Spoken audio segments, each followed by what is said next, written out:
Kau kenal tak kereta siapa ni? Kau tengok ni kereta siapa?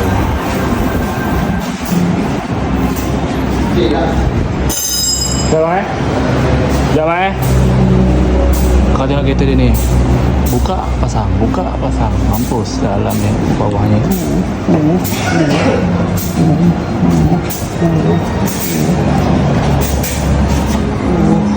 Kita tentang kan?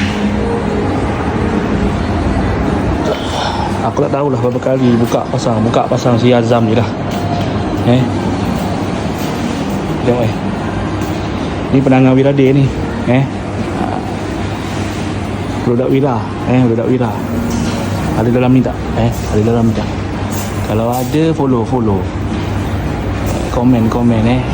Siapa kenal kereta ni, komen kat bawah. Kita tengok ni. Komen kilat lagi. Zam.